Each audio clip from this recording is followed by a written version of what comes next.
नमस्कार विद्यार्थी मित्रांनो, स्वागत आहे पुन्हा एकदा नेक्स्ट स्टेप अकॅडमी या युट्यूब चॅनलवरती। बऱ्याचशा पालकांचे बऱ्याचशा पाल्यांच्या या ठिकाणी कॉल आहे, सातत्याने विचारत आहे सर रीनीट झाली मग निकाल कधी लागणार, तर हे सविस्तरपणे मी तुम्हाला सांगणार आहे। तत्पूर्वी विद्यार्थी मित्रांनो, एनटीए कडून आता काही गाईडलाईन असणार आहे बघा, जे की बिफोर रिझल्ट आपल्याला काय करायचं ते फॉलो करायचं, ते काय असणार सगळं काही सविस्तरपणे सांगणार आहे।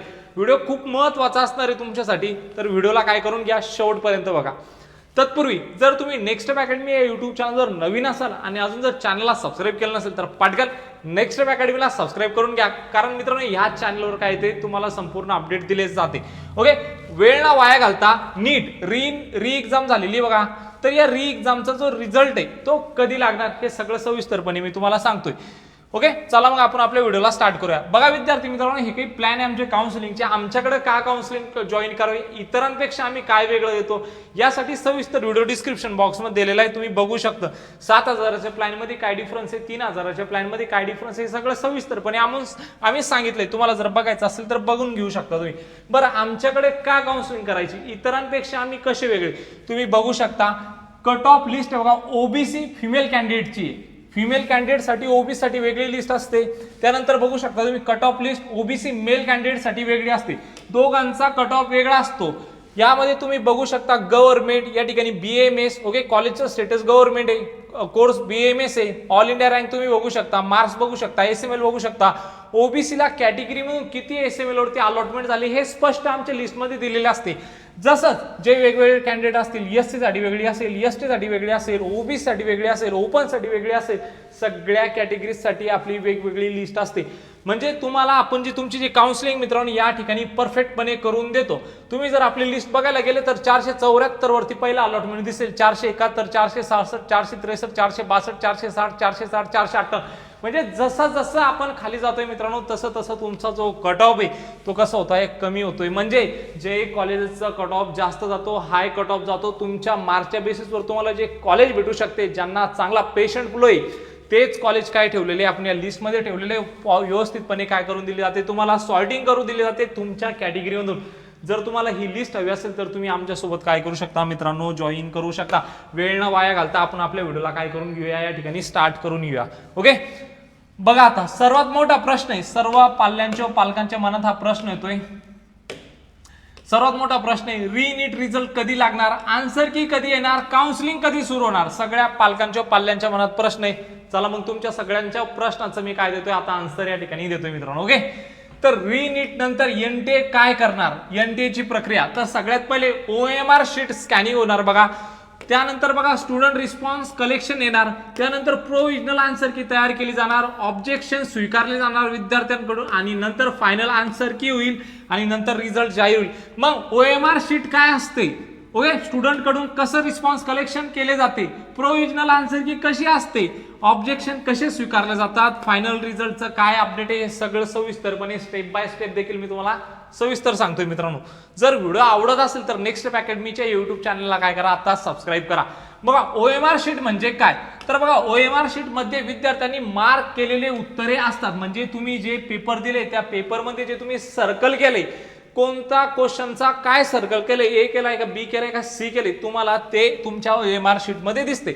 यामधून तपासता येते अटेम्प्ट केलेले प्रश्न, तुम्ही किती अटेम्प्ट केले, ओएमआर फिल करताना आपल्याकडून काही गलती तर नाही झाली, आपण चुकीचा तरी या ठिकाणी ओएमआरचा जो तो सर्कल आहे तो चुकीचा तरी फिलअप केलाय, म्हणजे ऑप्शन बी असेल आणि आपण सीचं तरी करून आलोय, तर हे फायनल तुम्हाला याच्यातून कळते। ओके, त्यानंतर बघा बरोबर किती केले, चुकलेले उत्तर, हे सगळं त्या तुम्हाला ओएमआर शीट मध्ये समजतात। त्यानंतर अंदाजे गुण, बघा अंदाजे गुण तुम्हाला यामधून काय करता येतात, कॅल्क्युलेट करता येतात। ओके, त्यानंतर विद्यार्थी मित्रांनो नेक्स्ट मग प्रोविजनल आन्सर की, प्रोविजनल आन्सर की म्हणजे काय, बघा एनटीए कडून काय येते, प्रोविजनल आन्सर की पोर्टलवरती रिलीज करण्यात येते, त्यामध्ये सर्व प्रश्नांची संभाव्य उत्तरे दिलेली असतात, विद्यार्थी आपल्या उत्तरेची तुलना करू शकतात, अंदाजे स्कोर कॅल्क्युलेट करता येतो।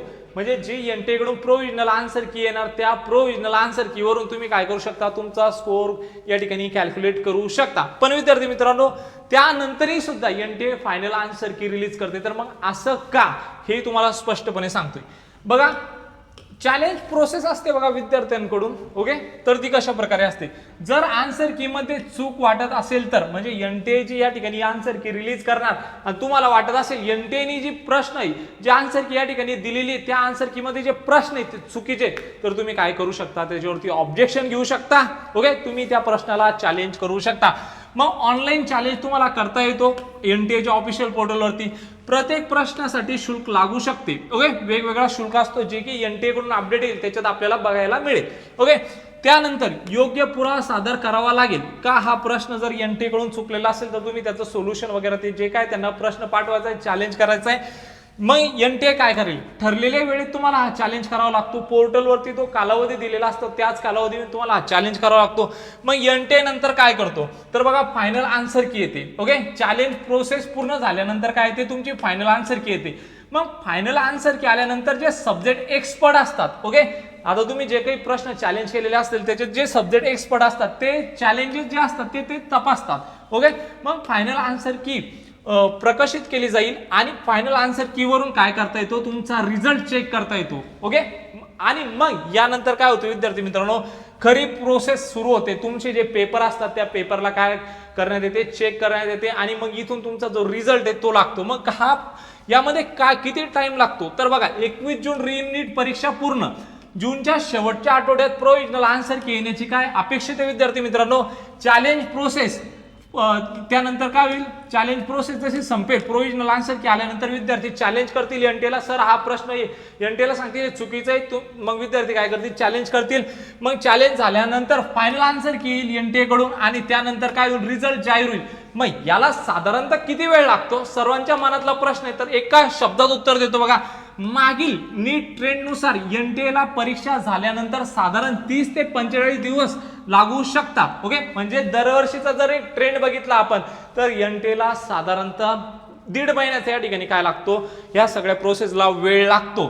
तर त्यामुळे सध्याच्या परिस्थितीत जुलैच्या दुसऱ्या आठवड्यात, ओके, जुलैच्या दुसऱ्या आठवड्यात किंवा ते जुलैच्या मध्यपर्यंत काय लागू शकतो, तुमचं रिझल्ट या ठिकाणी पोर्टलवरती लागू शकतो.